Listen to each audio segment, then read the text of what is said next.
Bem-vindos ao PatoCast, o podcast da patologia das construções. Para começar, para tudo, já vai lá, curte esse vídeo, não segue, não tenha lá o botão de inscrito, aperta o botãozinho de se inscrever nesse canal. Estamos aqui então, ADEPAD Podcast, eu, Felipe Lima, junto com meu amigo, meu irmão Marcos Gross. Tudo bem, senhor Gross? Sim, tudo bem. E você, Felipe? Tudo certo, meus amigos. Estamos aqui com uma presença ilustre, não é mesmo? Grande Zé. Chama o Zé! E aí, Zé, tudo bem, meu amigo? Bem, graças a Deus. Muito feliz de estar aqui com vocês, duas feras aí. Estou na frente praticamente de tudo que vem acontecendo aí, né? Mas o apoio de todo o grupo. Vamos que vamos. Isso aí, vamos que vamos. Você pediu, chama o Zé. Nós chamamos. Tá aqui, delivery. Estou aqui, pessoal. O Zé Eu tá vim aqui. parar. E esse podcast é um oferecimento Serpol, meus amigos. A Serpol, que trabalha com recuperação de fachadas, recuperação e reforço de estruturas, é a que faz o serviço acontecer depois que nós entregamos os nossos laudos, os projetos de reforço. Então, se você é um patologista, precisa aí criar uma rede de relacionamentos, tá aí. A Serpol tem um link, tem um QR Code para você se tornar parceiro e criar essa conexão por todo o Brasil. Certo, meus amigos Zé? Vamos saber a primeira coisa, né? Zé, quem é o Zé?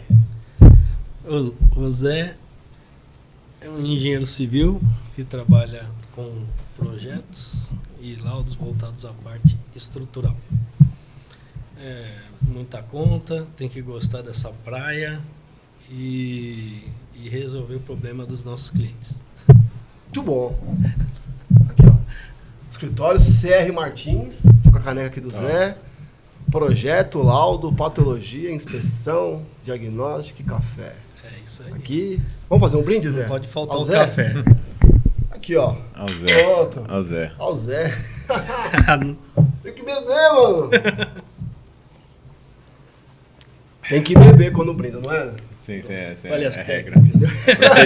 É o procedimento.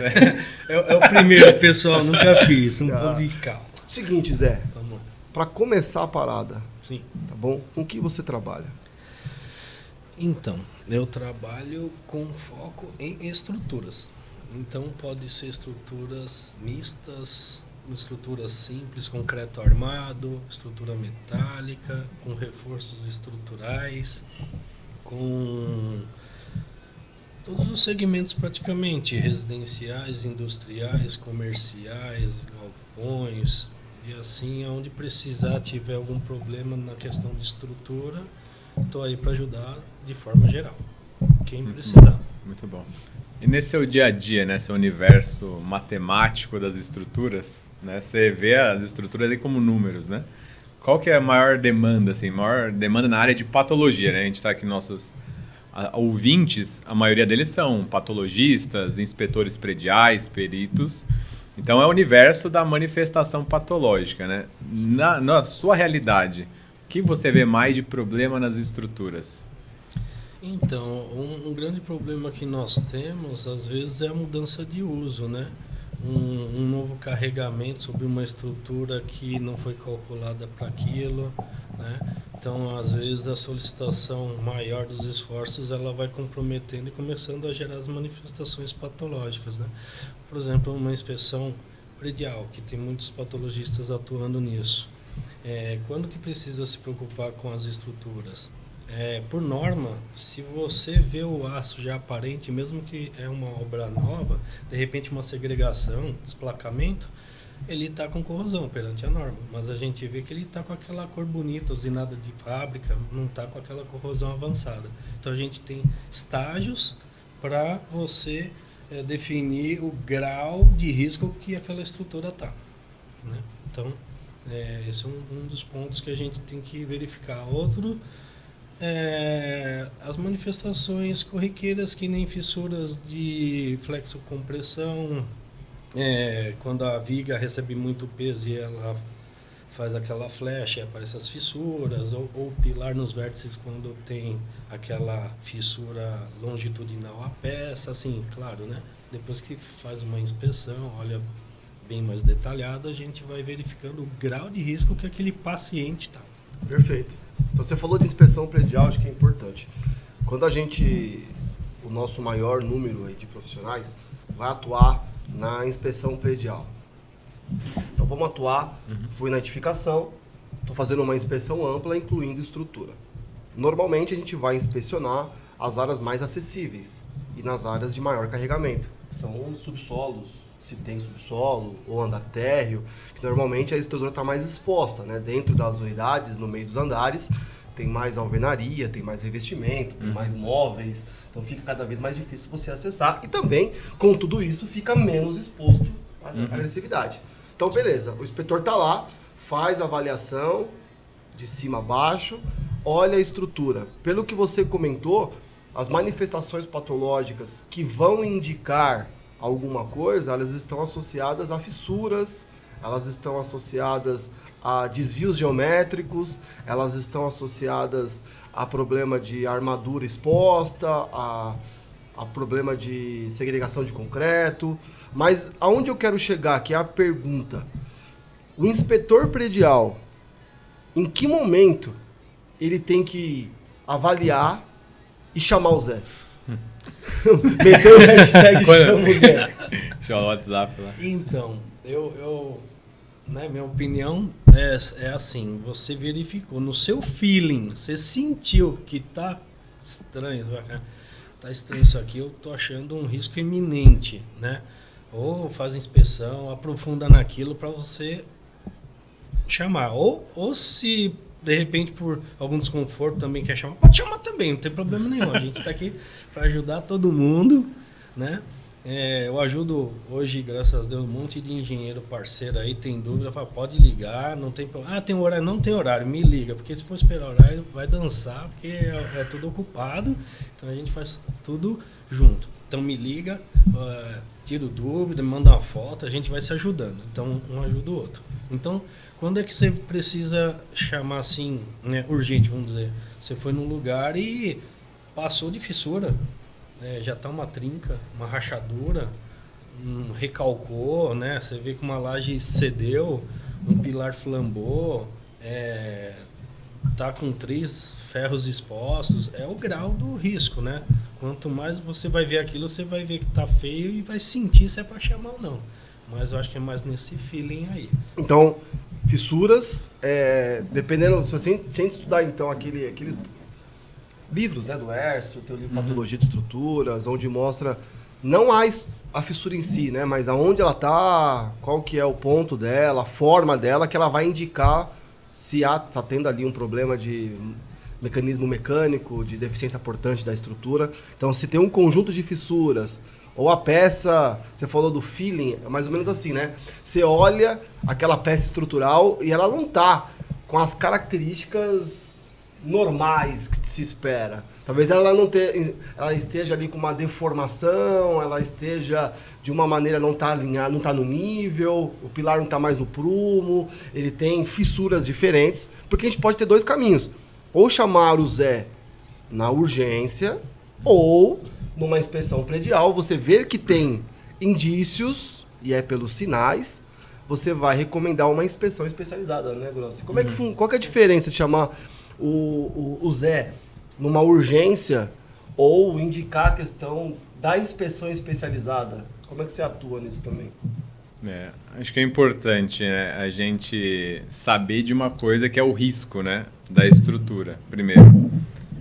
Então, antes de responder a pergunta, só assim, você falou, quando você vê alguma anomalia que chame a atenção, então uma deformação excessiva na viga, é um indício, pode ser um indício, né? A gente não tem certeza. Isso é importante. O inspetor predial está trabalhando com incertezas. Exato. Então, não dá para ter certeza, né? Ainda mais, o Felipe falou, nas unidades a gente não vê estrutura. Onde você vai ver a estrutura mesmo é subsolo, é área técnica. No resto, na edificação, você não faz uma inspeção de casca, de pintura, não é? Você não está fazendo a inspeção da estrutura. Então, você, na verdade, está estimando, supondo o que está ali atrás, né? Na maioria dos casos. Então, o nível de incerteza de um inspetor predial sobre a estrutura é alto, né? É alto. Tem um forro aqui, por exemplo, a gente não vê a estrutura. Sim. De forma geral, se as estruturas não estão... As estruturas, elas conversam com a gente. Uhum. Então, é que nem as patologias, né? Você vê o tipo de fissura, você já tem um caminho para ela. Pô, tá originalizando por causa desse tipo de movimentação, por exemplo, né? Então, as estruturas também. Se elas têm uma deformação excessiva, que nem você falou, até a palavra excessiva, todo mundo vai ver, né? Sim. Agora, deformações mais discretas, coisas do tipo, que nem a gente precisa do profissional de inspeção. Por causa disso. O leigo, a gente vai lá e vê, pô, essa laje está caindo. O leigo está embaixo da laje que está caindo e não sabe que ela vai cair. Porque ele é leigo, ele não tem essa informação. Na nossa área a gente tem uma coisa que está melhorando cada vez mais e tem que melhorar, que é aquele problema de só chamar quando acontece. Muitos só chamam quando acontece. E agora estou vendo um número maior de pessoas se preocupando em chamar antes de acontecer. Então isso tem que ser por esse caminho. Não deixar cair para depois ver o que faz. É que você falou da incerteza, porque você tem uma deformação, você olha um subsolo e vê uma deformação excessiva na viga. Ou seja, você vê a viga, o fundo dela não está em nível. Uhum. Tem lá um sorriso, né? Tem uma Sim. barriga para baixo. Ok, aquilo é porque deformou ou porque foi concretado daquele jeito. Exato. Você vê um sinal, Sim. um ponto de atenção. Não dá para você cravar que aquela viga ela está fletindo, Sim. deformando excessivamente. Porque não é só a questão do desvio geométrico, Uhum. porque pode ter aberto a forma e ninguém se preocupou, porque Sim. era técnica, era de subsolo, então tem que ter associado aos demais. Então a gente pode configurar que numa inspeção predial, numa inspeção de quem não é especializado em estrutura, em cálculo estrutural, ele vai mapear as anomalias, então a gente traz anomalia, tudo aquilo que é diferente, tudo que aquilo é fora do comum, do padrão que é estabelecido, e aquelas são as incertezas disso. Se tiver um conjunto de anomalias tal, você vai indicar uma inspeção especializada. Uhum. E se tiver gritando deformações aí excessivas no ponto que até o leigo vai ver, né, que você vai ter ali a corrosão exposta, generalizada ou algo do tipo, você já pode chamar de imediato, né, uma intervenção de urgência, chama o Zé de maneira urgente. Seria isso, Grosso, que você tem? Porque você já fez trabalho desse de analisar a inspeção predial e recomendar quase que interdição e depois interditar por causa de uma análise de inspeção predial, né? Sim, sim. E por isso que é importante a questão da incerteza, né? Então, uma edificação com projeto e sem projeto. A sem projeto, eu tenho mais ou menos incerteza da segurança estrutural. Então, começa daí, né? Então, tem o projeto ou não? Daí, não tem o projeto, né? Que eu acho que é o dia a dia, né? É raro, mas acontece sempre. Dentro das fissuras mesmo, até uma pergunta, né? Nem todas são um problema. Mesmo sendo, às vezes, abertura grande, não necessariamente a configuração dela não vai indicar uma sobrecarga. Exato. Vai ser, sei lá, uma retração, alguma coisa assim. Então, o tipo de fissura de sobrecarga, aí sim. Se ela estiver excessiva, aí chama o Zé correndo, né? Interdita. Então, mas aí quem que vai conseguir visualizar isso? O profissional habilitado, né? Que são os patologistas de inspeção que nós temos aí atuando. Porque o leigo não vai saber, né? Ele vai te chamar de forma geral. Os clientes, normalmente, eles não sabem o que eles precisam, né? Uhum. Eles sabem que está com problema e te chama. E aí, na visita, eu sempre vou lá e oriento ou por telefone o que ele está precisando, qual que é o caminho, né? E aí a gente consegue sempre estar ajudando, mas a maioria dos clientes tem dificuldade em realmente ser claro naquilo que ele está precisando, qual que é o melhor caminho para ele. Perfeito. Quer fazer a pergunta? Não vai... Não, quero... Queria que você contasse um pouco pra gente como que você chegou até hoje aqui. Hoje você é um patologista, especialista em estrutura de concreto armado, com um quê a mais, que é a parte de ser um calculista. Você, então, tem dentro do teu escritório desenvolvimento de cálculo para poder projetar edificações novas e também fazer análise das edificações existentes e projetar reforços estruturais. Ok, mas como que você chegou até aqui? Qual que foi o teu caminho para você fazer o que você faz hoje, meu amigo Zé? Você estava lá, fez engenharia civil, e como que você entrou nessa bagaça? Então, eu fazer um resumo, né? Antes de 2000 eu trabalhei em farmácia, outra área, né? Nada a ver. E aí eu queria ser farmacêutico bioquímico, falei, não, vou ganhar um pouquinho mais, né? Para conseguir ser o que eu queria.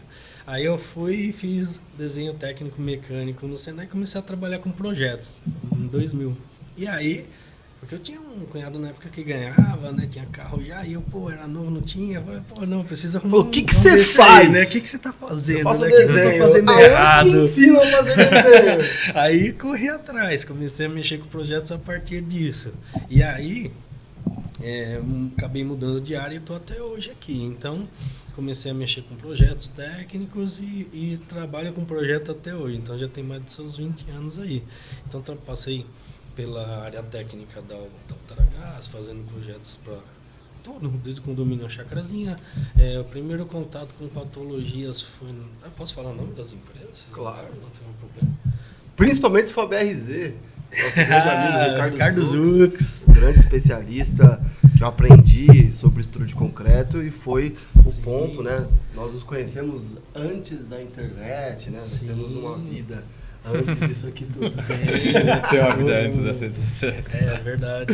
Antes de hoje, né? Tem muita coisa para trás aí. Graças a Deus. Tamo juntos, firme e forte.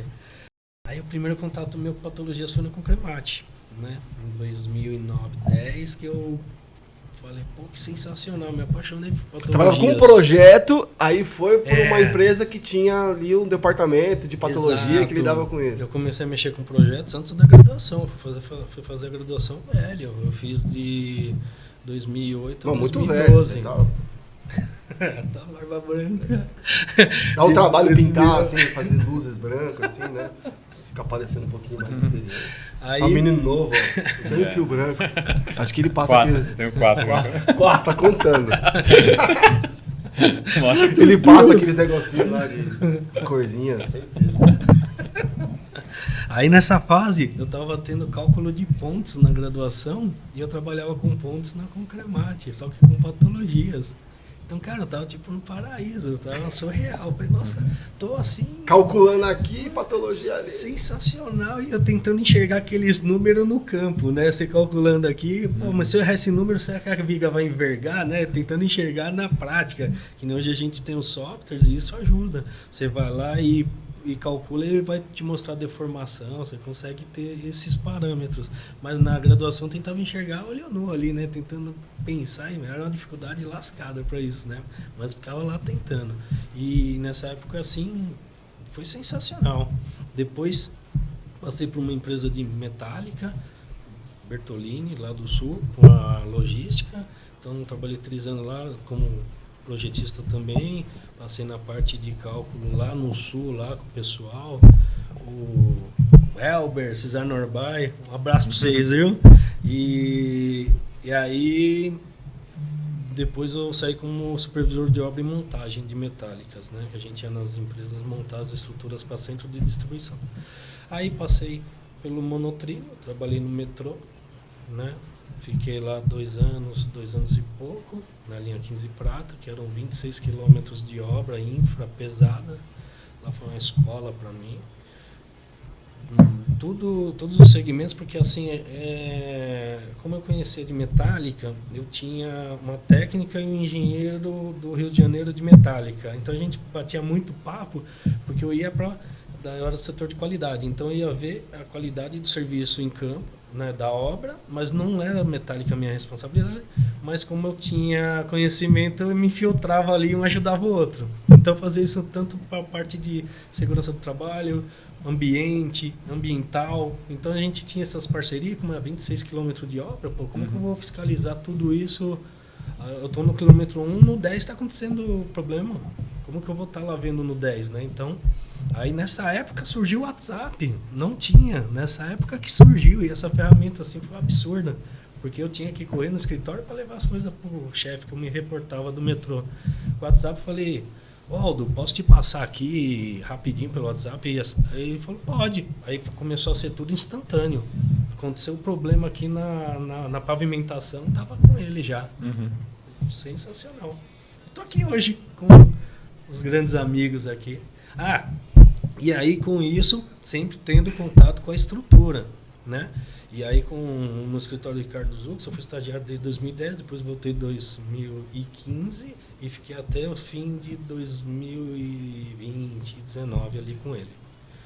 E sempre trabalhando com esses abacaxi, né? Porque é assim, o rapaz vai lá no apartamento, contratou um pedreiro, ele arrancou o pilar, a laje selou. Aí que me chamam.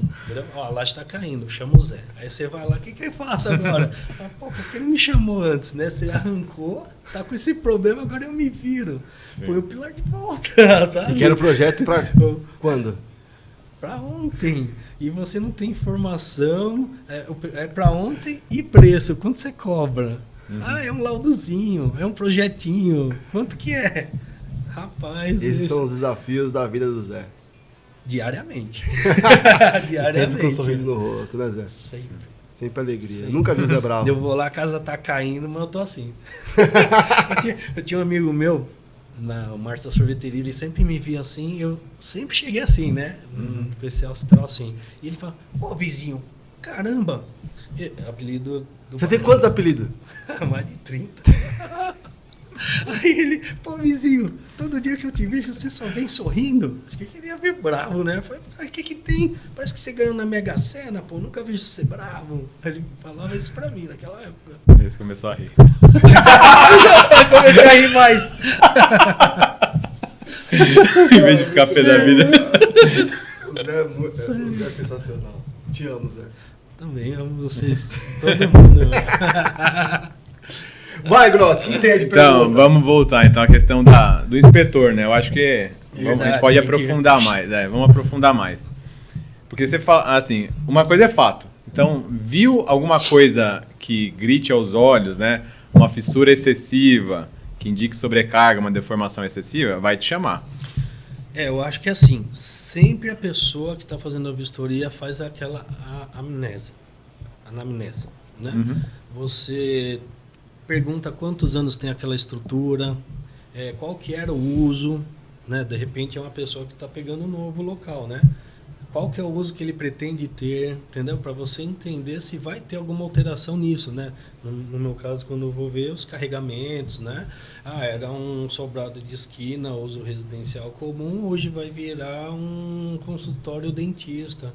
Eu vou pôr uma máquina de raio-x, vou precisar... É que não tem relação com patologia, né? Aí tem relação a retrofit e mudança de uso. Então, é que a patologia anda junto. Sim. Porque a pessoa que está atendendo esse cliente, ele já vai ver as condições atuais do local. Sim. Se é um imóvel novo, se é um imóvel antigo, se ele está depreciado, se ele está bem cuidado, né?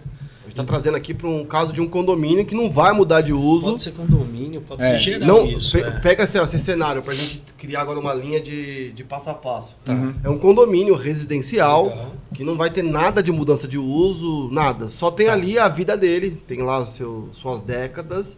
Legal. E que precisa estar passando por uma inspeção predial. E o inspetor está lá analisando o revestimento de fachada, instalações prediais, impermeabilização, todos os outros sistemas e também o sistema estrutural. E aí esse caminho que você está trilhando, né? Isso, exato. Porque assim, uma coisa é o que está visível, né? Então ele viu, tem alguma coisa que chamou a atenção, ele não sabe exatamente se aquilo está seguro ou não, vai ter que te chamar. Zé, preciso de uma verificação numérica da estrutura, a gente vai precisar juntos fazer uma inspeção especializada. Isso é um cenário, tá? Então, um cenário onde o paciente tem os sinais e os sintomas. Certo. Mas a gente tem na contramão um paciente sem sintomas, mas está com risco de morte súbita. Que daí a gente também pode captar outros indícios que não sejam manifestações. Então, por exemplo, vou citar alguns para a gente começar a nossa trilha. Uma perfuração no elemento estrutural. Então, fiz um furo para passar o ar-condicionado. Não necessariamente isso já gerou imediatamente uma deformação, uma fissura, mas é uma não conformidade. É alguma coisa que indica uma baixa resistência na estrutura. Outra coisa que você falou, a mudança de uso, o que indica? Coloquei mais carregamento que a estrutura aguenta. Então você viu lá um ofurô no meio da sala, certo? Ainda não tem manifestação patológica. Isso, mas pode ter, certo? Sim. Outra coisa também que você pode avaliar, uma edificação nova, e na tua percepção, sem tanta experiência, fala, meu, isso aqui tem pilar de menos. Uhum. Por exemplo, tô olhando aqui, tô vendo uma estrutura muito esbelta, entende? Até o grande Fernando Cardoso, né, que temos o prêmio, né, temos o prêmio Fernando Cardoso, o prêmio da Depart Awards. Nós fomos acho que até ele te chamou desse caso na época, nós fomos numa edificação e era para ver revestimento de fachada. E aí ele me chamou lá. Quando nós fomos naquele edifício garagem que você tem, né, sempre anexo, perto, uns 3 andares, mais ou menos, eu falei, Fernandão, olha esse piso. Era uma laje plana, né, cubeta, então o pilar ali, ele não tem vigas, né, então ele tá direto na laje, enfim, tem o capitel, aquele reforço. E na laje tinha diversas fissuras, tá, indo de encontro ao eixo do pilar, né. Então, estuda sobre isso, tem até no YouTube. Ele estudou sobre isso e apresentou, né, na Semana e Pós de Patologia, uma palestra sobre risco de colapso por punção. Que o primeiro sinal são essas fissuras, né, que já estavam tratadas, assim, colmatadas, então alguém foi lá, e depois se começasse a ter fissura radial, que seria um caminho. Então, e aí ele alertou o condomínio falou, pô, não sabia. Então, esses tipos de indícios, né, Gross, que está dizendo que o inspetor vai pegar como o que você pegou, né? Quando você fez com um drone, você olhou por baixo de uma área anexa e viu elementos ali suspeitos. Seria isso? Um pilar muito esbelto eu vi. Então, eu fui com um drone numa área não acessível, perto de um talude, daí tinha um pilar esbelto. Esbeltez é a relação largura-altura, né, do pilar, só para contextualizar todo mundo. Então, isso era suspeito. Poderia estar passando? Poderia estar passando, mas é uma geometria da estrutura que chama atenção, né? Sim. Era um pilar concretado dentro de aduela de concreto. Então, não foi feito forma. O cara só jogou a armadura lá dentro. Então, uma coisa que o Zé já me ensinou... Que você comentou da UV concreto, né? Alvenar concreto. Uma coisa que você me ensinou, básico aí, queria que você desse essas dicas. Você chegou no subsolo, você viu uma viga de 7 metros entre pilares. Numa conta rápida, quanto tem que ter mais ou menos a altura dessa viga? Então, a pronta entrega, assim, 10%. Entendeu? Então você chega a 10 metros, 7 metros, isso. Tem uma viga de 30 centímetros, pode ser que ainda não tenha nenhum tipo de problema, mas são elementos, essa configuração que está trazendo aqui das nossas experiências, que faz com que chame o Zé para olhar com maior profundidade, né, Zé? Sim, porque são somatória de detalhes que você vai chegando nos resultados, né? Que nessa questão, uma vez a gente foi numa obra, eu até comentei com o Felipe isso, por exemplo, a viga de 10 metros de vão, sem cálculo assim, teria que ter no mínimo 1 metro de altura, 10% do seu vão. Ela calculando pode diminuir até 85%, assim, desde que calculado, bonitinho. Aí você olha a base, se ela tem 15, se tem 30, aí já vai mudando a geometria da peça, você já vê com uma peça mais refinada, calculada, então vai diminuindo a preocupação. A gente já foi em obras que o pessoal faz sem controle, né? Chamou o profissional que já faz aquilo há anos, tô acostumado e manda bala. E depois, quando o cliente vai ver, tá com os problemas na mão. Então, quando vai fazer a vistoria, esses pequenos detalhes fazem a diferença, né? Porque você vai nos pontos críticos, né? Já teve visita que eu fiz que o dono estava me esperando, fui fazer a visita e ele falou assim, pô, você vai diretamente nos pontos, né? Eu falei, não tô aqui pra brincadeira, eu tô aqui pra resolver, vamos lá. Sorriso no rosto, mas sem brincadeira. Aí eu dei risada que ele falou isso, porque ele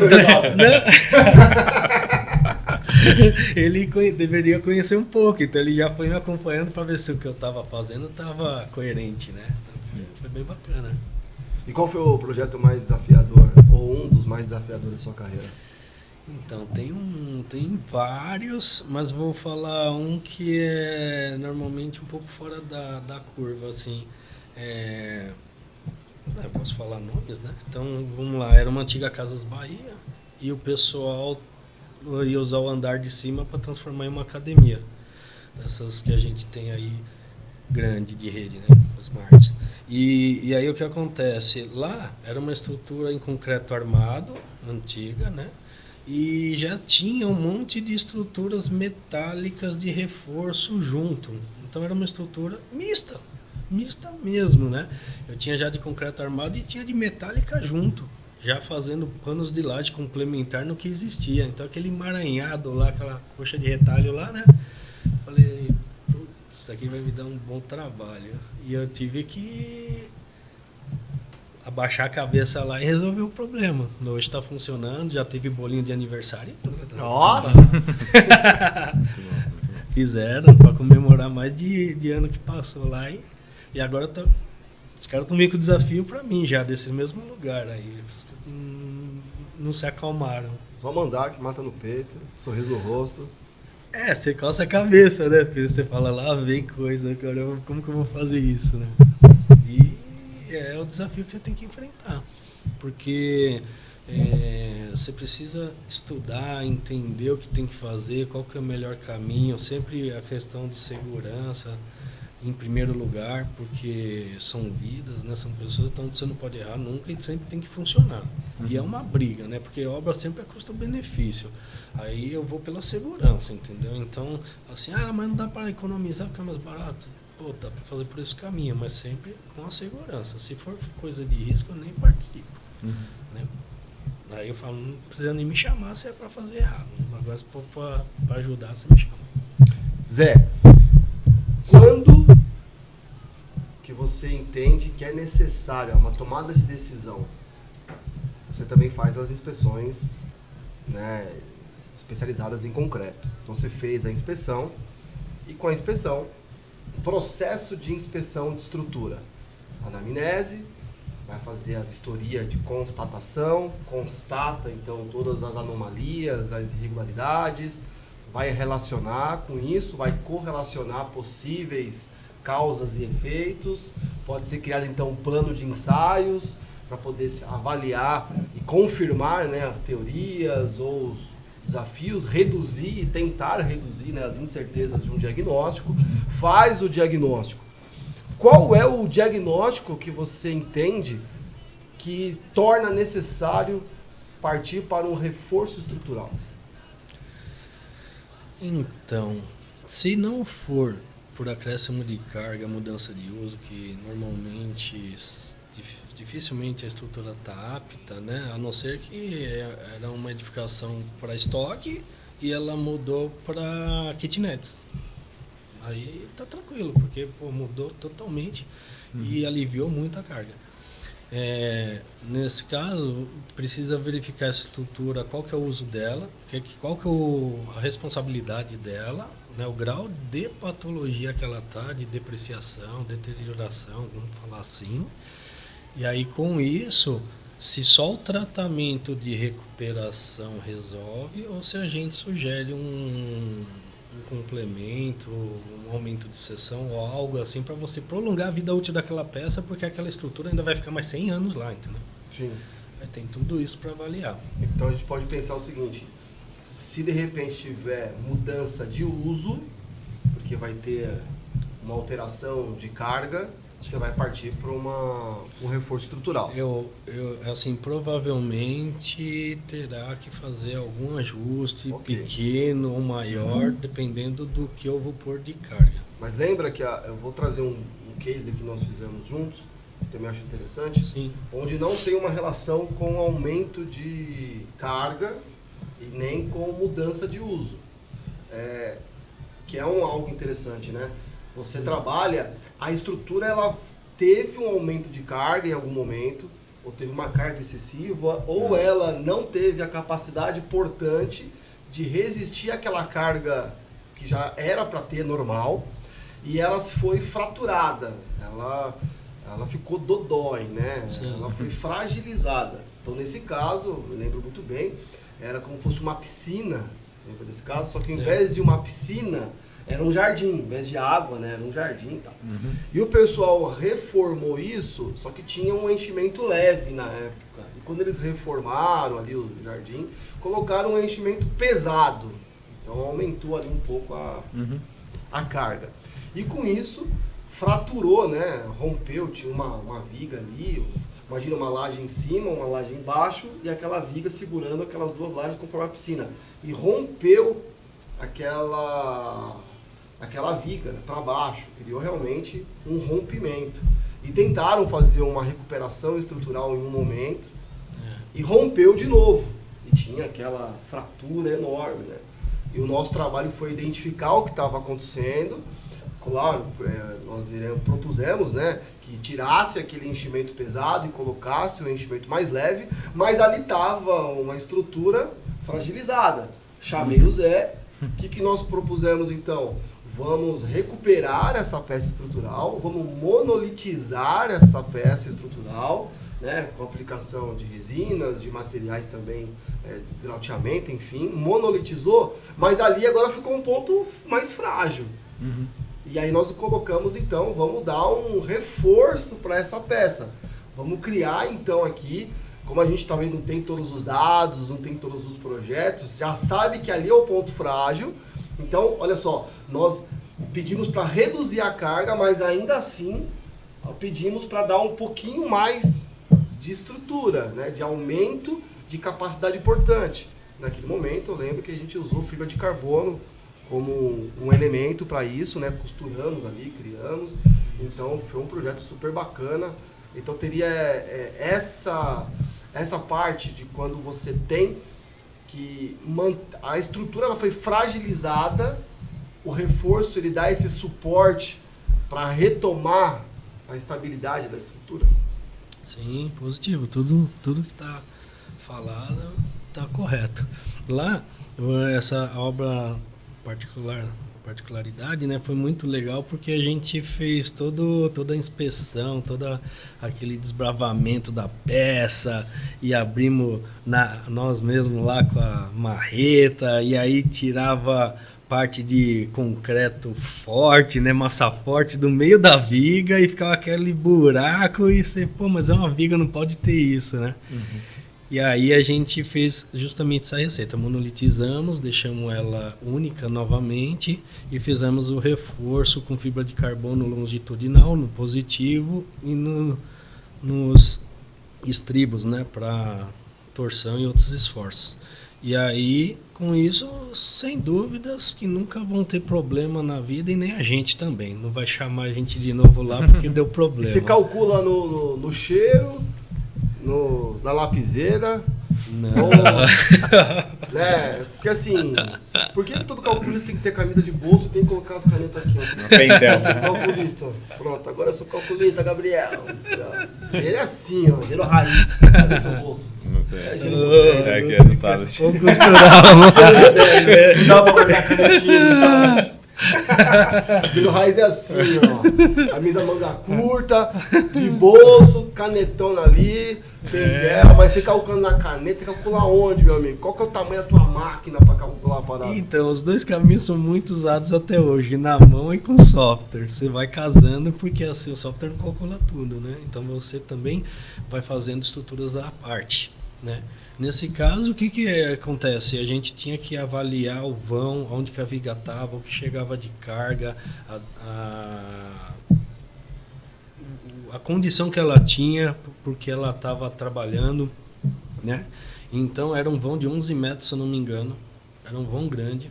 O pé direito do prédio não podia diminuir, então assim, por exemplo, um perfil metálico por baixo para reforçar era inviável, não podia, porque também tinha tubulação, né? Se não me engano. Eu vou contar um caso, vou contar até esse caso, para não esquecer, foi interessante.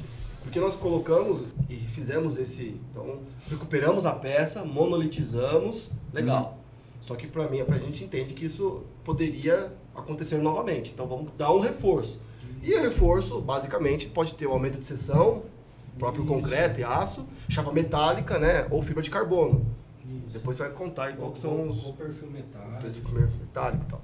Ou um perfil mesmo, né, metálico. E quando nós fomos levar para reunião, um dos conselheiros até e tal, falou, pô, mas hoje em dia tá na moda, tal, né? Tudo é fibra de carbono, você apresenta fibra de carbono, né? Por que vocês não colocaram uma viga? Uma viga resolveria e tal, não sei o quê. Aí nós conversamos, falamos, faz todo sentido, concordo, mas é por isso mesmo. Lá já, lembra que é uma piscina, né? Só que não era água. Então já estava no limite, e passava tubulações raspando nesse fundo de laje. Se a gente colocasse uma peça, ou aumento de seção, ou uma viga, realmente a fibra de carbono, que ela é mais lâmina, e não tem o problema do aumento da geometria da peça, não foi isso? Isso, porque a gente tem um limite, né? 2,20 mínimo livre, né, para os subsolos, né? Então a gente trabalha com norma e tem o mínimo de altura.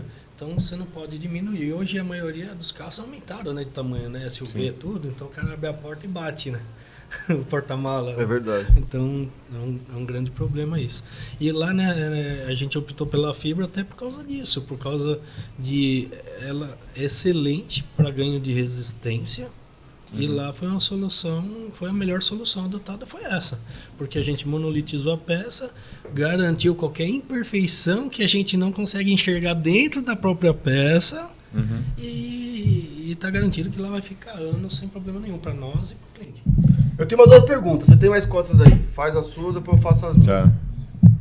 Eu tenho uma pergunta que é assim, é um mal talvez da nossa área, né? Principalmente indo mais para uma edificação de menor complexidade, tipo uma casa, um sobrado, que é não ter projeto, certo?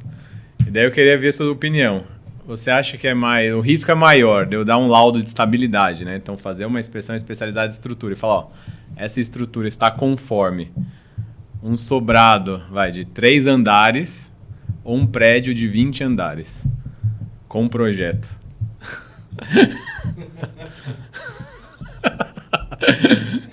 Qual que se sente mais confortável? O prédio com projeto.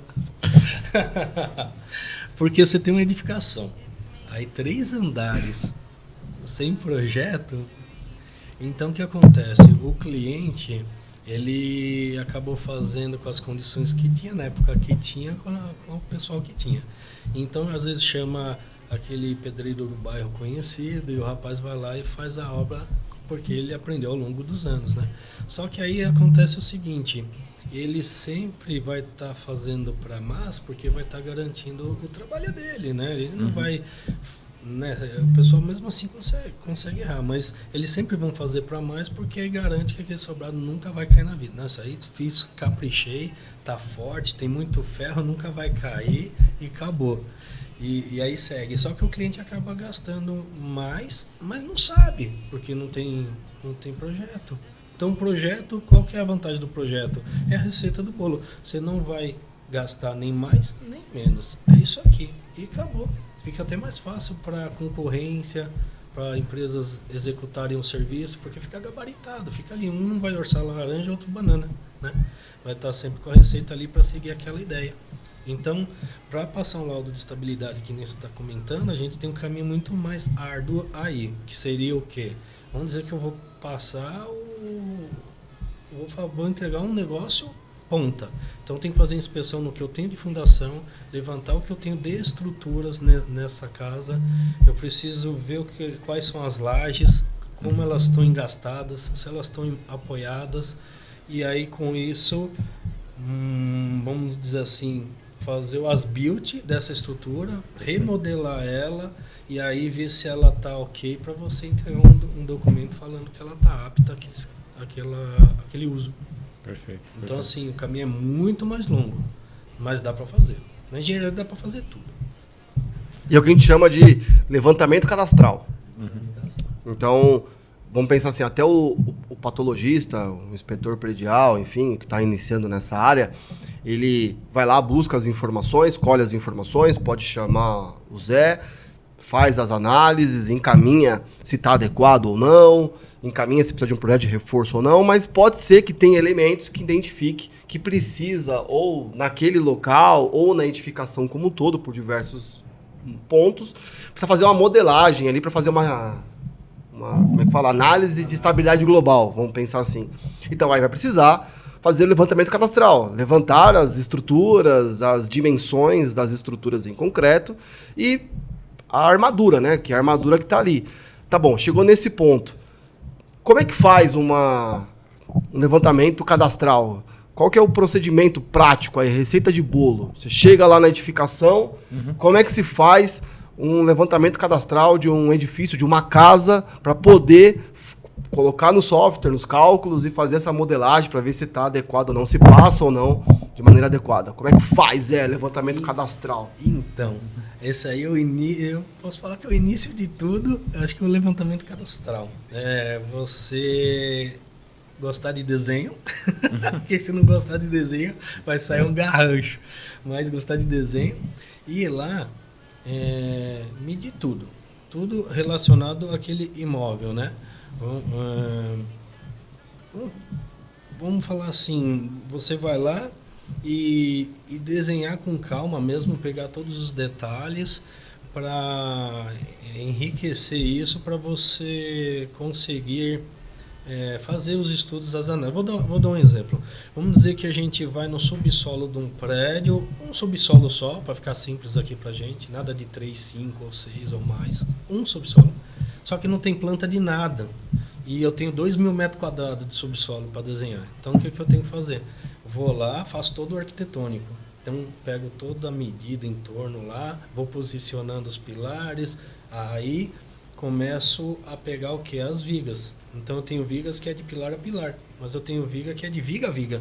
Então, gasta horas técnicas ali, mas traz bem detalhadinho, pega a base, a altura de viga, a altura de laje, vão livre. Como pega a altura de laje? A altura de laje, aí você pode, de repente, procurar pela rampa de acesso, de repente você tem alguma escada que liga ao térreo, você verifica se está na laje, embaixo é a laje cru ou se tem algum forro.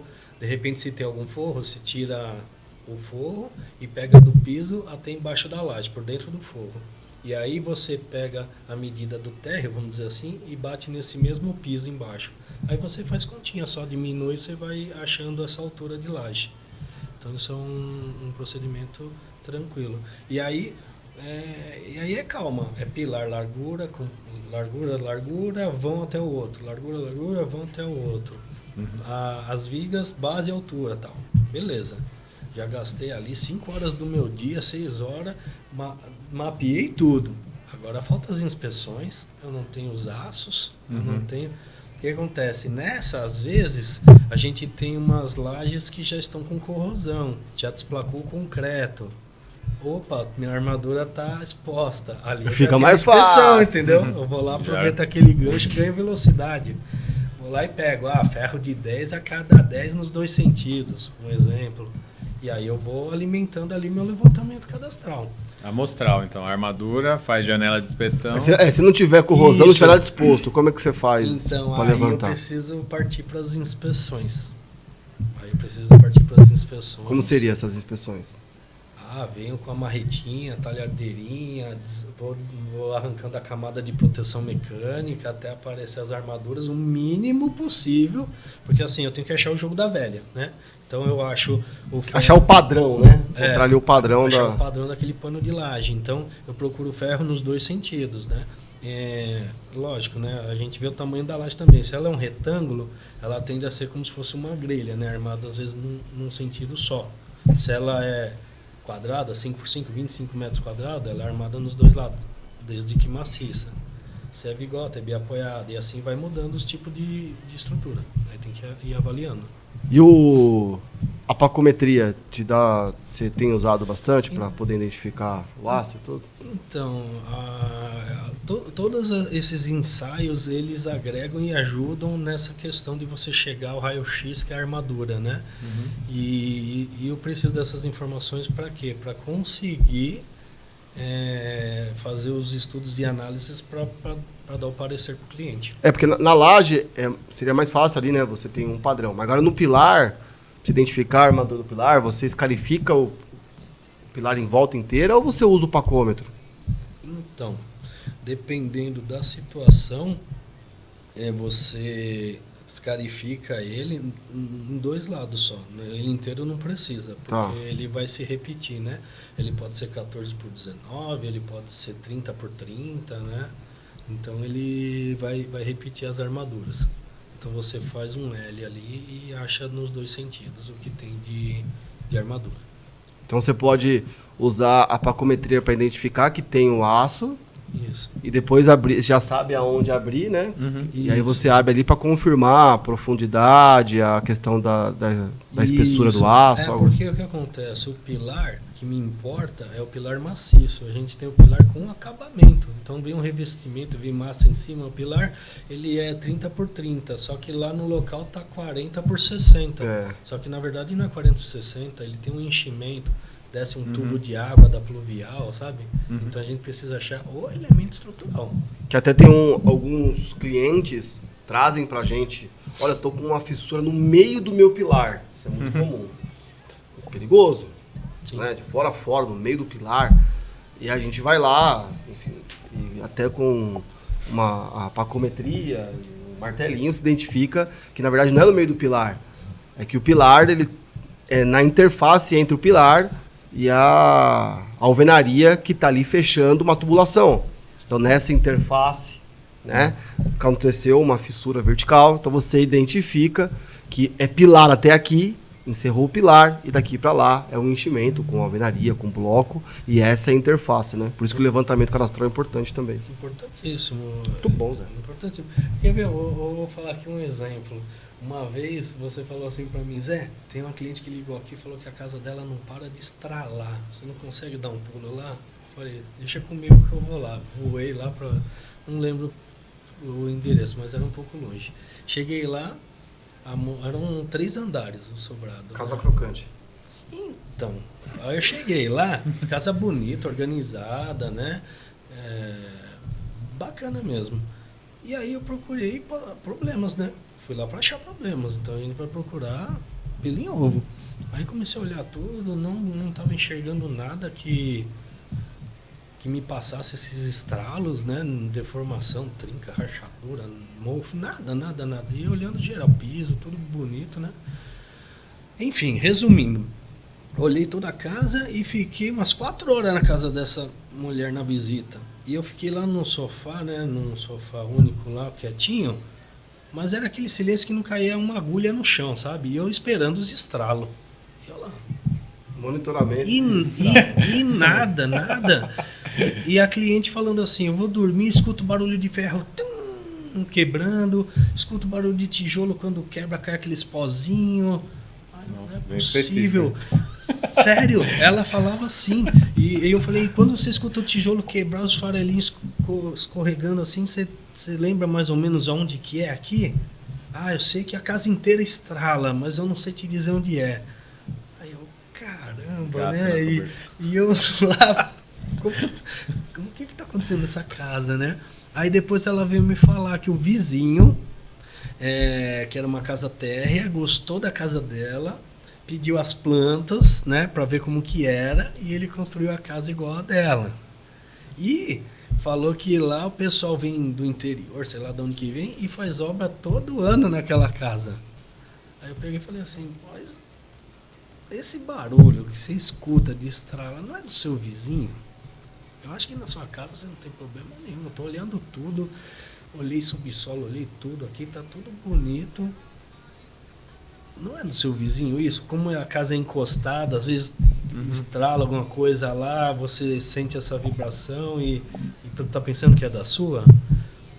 Aí ficou nisso, sabe? No final eu vim embora, não escutei nenhum estralo e tá lá até hoje. Morreu nisso. Não era noite, porque tem a movimentação térmica, né? Resfriamento, daí às vezes dá para os estralos. Ela falou que sentia assim, alguma coisa quebrar, que até acordava de noite. Mas pra mim é sobrenatural isso aí, tá vendo? Fiquei 4 horas na casa lá, esperando tipo o barulho. De inspeção. Patologia sobrenatural. Aí ela olhava pra mim assim... Eu imaginei, mano, o Zé com a roupa do caça-fantasma. Ela olhava pra mim assim, não estralou, né? Falei, ó, eu tô aqui só esperando o estralo. Por enquanto, não. Tudo que canta, Eu Fumaça, né? um pacômetro ligado a um boroscópio. E esse pacômetro clica o botão, né? Já vem assim. Ai, eu sou muito imaginativo. Zé, pra encerrar. Já? Passa rápido, Zé. Caramba. Tá gostando, Zé? Tô, gostei. Gostei. Muito bom. Olha só. Eu vou dar o meu recado aqui, depois eu vou te fazer uma pergunta. Um patologista, um profissional que vai pelo caminho da patologia das construções, da engenharia diagnóstica, inspeções e diagnósticos, vai se deparar, num primeiro momento, com a patologia geral. Então, ele vai ser o clínico geral daquela edificação e vai estar em contato com diversos problemas diariamente. E dentro desses problemas vão ter problemas relacionados à fachada, relacionados a instalações, à impermeabilização e à estrutura. Até porque, normalmente, quando o problema está na estrutura, tem maior chance do cliente chamar um profissional. Quando está no revestimento, quando está em outros pontos, às vezes o próprio manutencista do prédio já vai lá e dá um tapa, já arruma algumas coisas. Apesar de que há muitas estruturas de subsolo, né, a operação maquiagem, a armadura exposta, pinta de preto, né, se você pintar ali, não vê. Tá tendo uma infiltração, coloca calha. Então você tem diversos pontos que você dá uma maquiada. Mas, em via regra geral, enfim, acabam chamando mais esse profissional. E nós, como professores, como atuantes da área, precisamos dar o alerta. Cuidado com as estruturas. É um ponto de maior sensibilidade, que requer maior atenção, maior especialidade. A gente fica brincando, chama o Zé, né, positivamente. Você é um dos nossos consultores aqui no Grupo FSL sobre cálculo estrutural, análise estrutural. Então, mesmo a gente com diversos anos de experiência, nós buscamos um profissional habilitado, não só habilitado, mas capacitado pelo tempo. Apesar da minha graduação me habilitar como calculista, a atribuição não é competência. Eu não me sinto com habilidade competente para calcular uma estrutura, para analisar de maneira mais objetiva em termos de cálculo. Eu consigo inspecionar os sinais, constatar, entender origem, causa, mecanismo e ponto. Então, o recado é cuidado, atenção às estruturas, busque profissionais que tenham expertise no cálculo estrutural. Nós podemos nos especializar em patologia das estruturas, mas em alguns momentos vai requerer essa análise do calculista. E se o calculista tiver essa expertise na patologia das estruturas, melhor ainda. Sim. Agora, você pode, aí que vem a pergunta, Zé. Quem está nos ouvindo, nos assistindo, fala, interessante, mas eu quero ser o patologista de estrutura, calculista estrutural, que responda a essas perguntas. Eu não quero ser. Mas alguém pode falar, quero ser. Dentro que está estudando na pós, que está entrando no debate. Qual é o caminho, Zé? Alguém que quer agora, de inspetor predial a ser um patologista, podia ter que... Todo mundo está criando um monte de nome hoje em dia, né? Podia criar um nome, né? Patologista, calculista estrutural, ou patologista estrutural, calculista, enfim. Para ser o Zé, o que você indicaria para a galera que está começando agora? Bom, se quer seguir por esse caminho das estruturas, começar, né, a partir de hoje, né? A olhar com mais calma as estruturas e começar a buscar por que ela é feita dessa forma, por que os ferros têm esse diâmetro, por que a peça tem essa geometria, né? O uso, aonde ela está, para que ela está servindo, né? E aí com isso começar a estudar. Eu estudo até hoje, não tem como. Você pegou um projeto novo, você está estudando. Você tem que entender ele para poder diagnosticar o que eu tenho, qual que é o melhor caminho. A parte das patologias das construções me ajuda muito nesse feeling, porque não é só cálculo, entendeu? Porque assim, quando você vai calcular, o software vai te dar uma estrutura nova, mas e as condições do seu paciente, né, daquela obra lá? Ela está em condições de uma obra nova? Nem sempre. Ela às vezes é uma obra de 40 anos, já tem perda de desempenho, né? Então tudo isso faz parte da patologia. Então tudo isso agrega. Eu somo no meu dia a dia. Que nem na época que eu trabalhei em farmácia, eu uso até hoje coisa que eu aprendi em outra área. Então a gente vai desenvolvendo essa experiência, essa somatória e sempre faça o melhor possível. Sempre desempenho o melhor, porque no outro dia você vai estar melhor mais ainda, né? E sempre com o sorriso do rosto. Sério. E aí, Grossi, o que você tem para finalizar aí? Então, acho que estrutura é o sistema mais importante das edificações, né? Então, a gente tem mais zelo, mais cuidado na inspeção, né? Então, acho que um resumo geral aqui do nosso bate-papo primeiro, eu tenho que tomar cuidado com a incerteza da edificação, né? Então, se tem ou não projeto, sei lá, ela não ter problemas não significa que ela está segura. Em alguns casos, eu vou ter que fazer uma reanálise, né? Uma análise numérica do projeto para ver a segurança dela, se eu quiser ter uma certeza maior. Na dúvida, chama o Zé, né? Essa é o resumo da estrofe. Tô aqui para ajudá-los. E o Zé pode estudar, né? Nós tivemos o Enapate, né? A primeira gravação do podcast pós-Enapate. Gratidão a todos que estiveram com a gente, foi incrível. Tivemos o nosso Adepate Awards e teve uma das premiações, foi o Aluno Expert. Né? Quem ganhou foi o Jefferson Lima e a Ana Laura Tosi, que estão sempre com a gente, né? Estão sempre ali.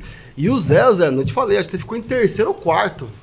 Assim, tipo, você quase por pouquinho ali, tava muito, quase que você não ganhou. O Zé tá em todas, meu amigo. O Zé, o seu grande fone de ouvido, o Zé tá em todas, meu amigo. Então, obrigado pelo carinho, né? E para finalizar aí, meu amigo, vamos falar algumas coisas para finalizar, para dar uns check aí. O que a Adepate tem representado para você e o que foi o Enapate que você pode colocar no teu coração? Cara, foi um evento assim, né, que é o segundo de um tamanho absurdo, assim, de profissionais, esse número só tende a aumentar.